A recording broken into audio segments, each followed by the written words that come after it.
Alrighty, all welcome back to the G-Man Show. Now that the verdict for the Erin Patterson case, not that it could ever have been anything but not guilty, has been arrived at, I'm going to give you my thoughts on this whole debacle. Now, this original video from Herald Sun, it's in the video description. Go and check it out if you'd like to watch it without me ranting. This has been the case that has stopped the nation. It's been in the news every single day for 2 years. Sick and tired of it. Hopefully it comes to an end. I know the media is going to wring every last drop out of it, but it'll fade once again into obscurity now that the juiciest benefit has been sucked out of this case in the media. I just can't fathom what has happened. That Ian and Heather have lost their lives, and Gail has lost her life, and Donna's still in hospital, and I pray. A family lunch turned deadly. The Australian mushroom poisoning. Been poisoned with death cap mushrooms. By suspected mushroom poisoning. Only Erin survived the lunch unscathed. Charged with murder. So Erin Patterson. All right, I want to say something here. Because I think there may be a few pundits out there who may have thought that it was an accident, that she might have been not guilty. I don't know about you guys, okay? But just looking at this person with the crocodile tears, just the face that she's making, like a little kid who's pretending that they didn't do something naughty that they got caught doing, you know, putting on all the waterworks, the BS story, all that sort of stuff. Doesn't come across in any way, shape or form to me as genuine, a genuine person being distraught. So wherever she got her acting lessons from, she needs to get a refund. Not that she's not going to need it now. She's probably been in jail for a very, very long time. Patterson. Erin Patterson. Erin Patterson. Erin Patterson.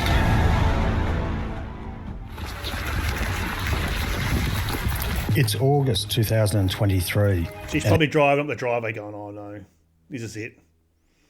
I've got a current affair. I've got all these journos running up to me like a pack of vultures trying to ask me questions. They're going to ask me, did I do it? They're going to say, did you mean to make those three people unalive with your mushroom-laced beef Wellington? And she's going to say, no. Can you imagine that though? You're driving up the driveway and you've got just this whole group of vultures running up after you. You know you're done then. Once the media gets their teeth into it.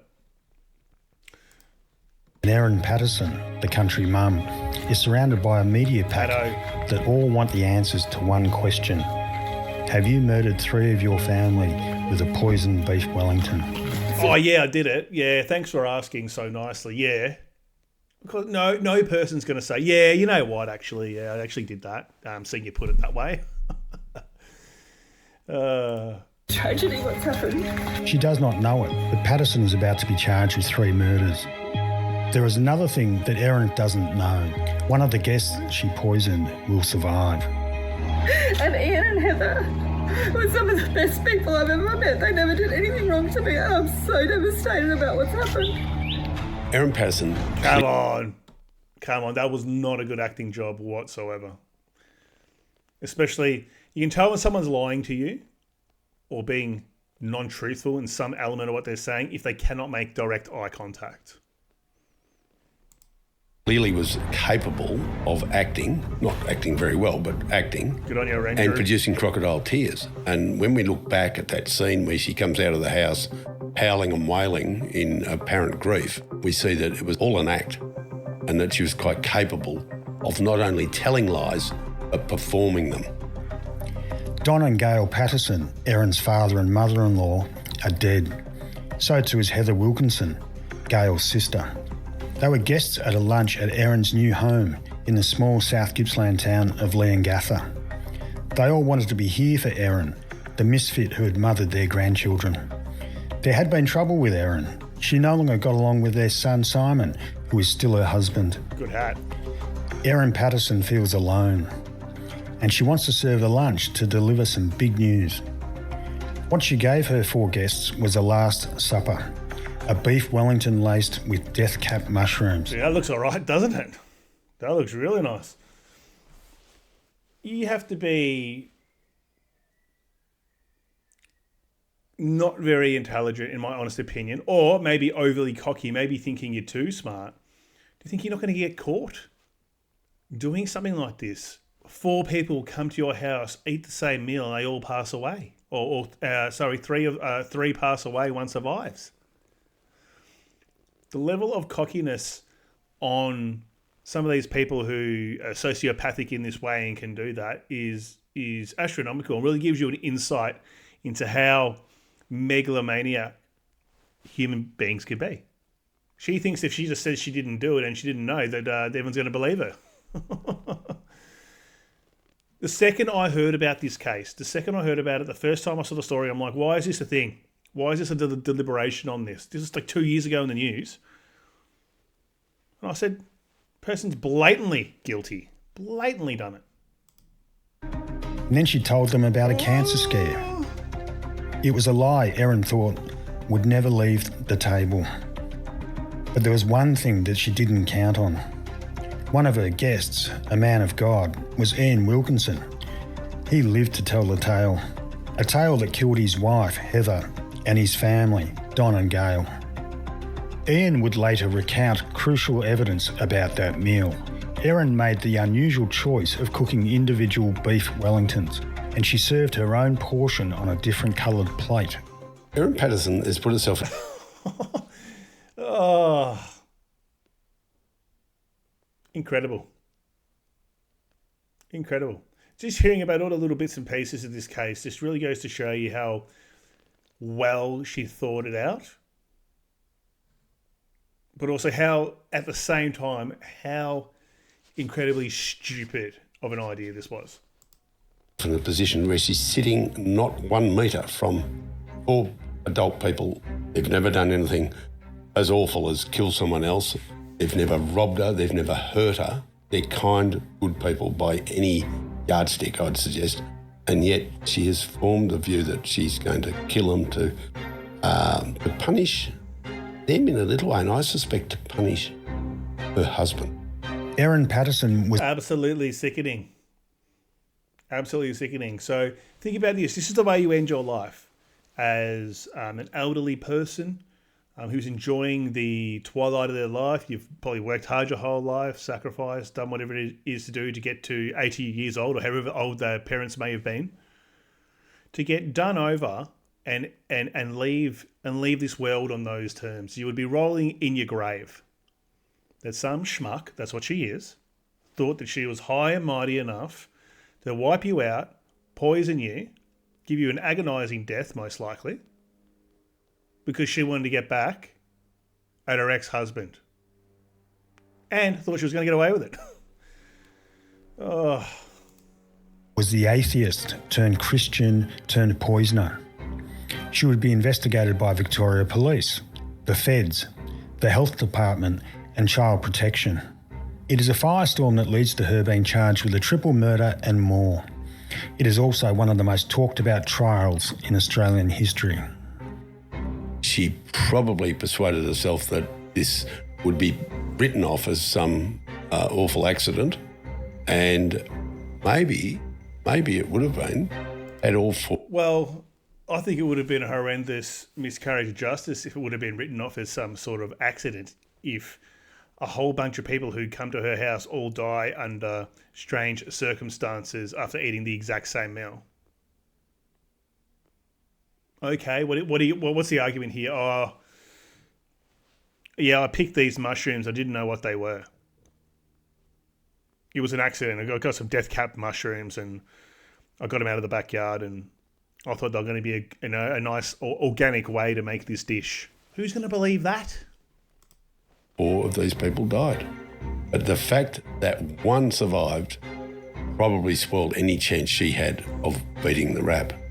And that meant that it got a life of its own and it got a velocity. And, of course, then the story went round the world and then it feeds off itself. When it came to trial, Erin Patterson elected to have it closer to home, in Morwell. It's an hour and a half away from Melbourne's busy court precinct. And so the judge, the lawyers and the media pack and all onlookers descended on this small country town. Ultimately, though, there was one person everyone was here to see. And every day we were seeing Erin sitting in the dock as she was watching the trial unfold. And then she entered the witness box. Erin, for 8 days, was giving evidence in her own trial, 3 days answering questions from her lawyer and 5 days answering questions from the Crown prosecutor.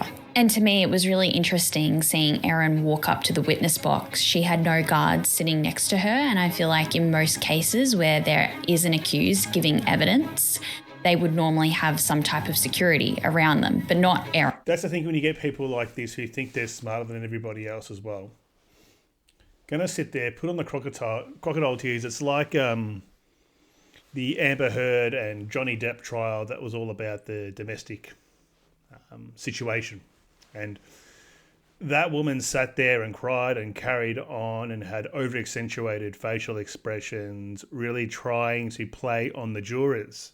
Like a field actress, just the same as this person here, thinking they're going to get away with it, probably lying to themselves to the point where they think that they also didn't do it. They didn't mean to do it. They believe their own lies. Just like this person sitting here, believe your own lies. When Erin gave evidence, we saw her grab tissues quite a bit. She would dab her face, but I never saw any tears rolling down her eyes, and I think that says a lot about a murderer. It's clear to anybody who sat through the trial that Erin Patterson has told a litany of lies. She lied about whether she foraged for mushrooms. She originally... There we go. She's picked them all up from there, hey? She told police, no, she never foraged. She lied about the likely source of some of her dried mushrooms being certain Asian shops in suburban Melbourne.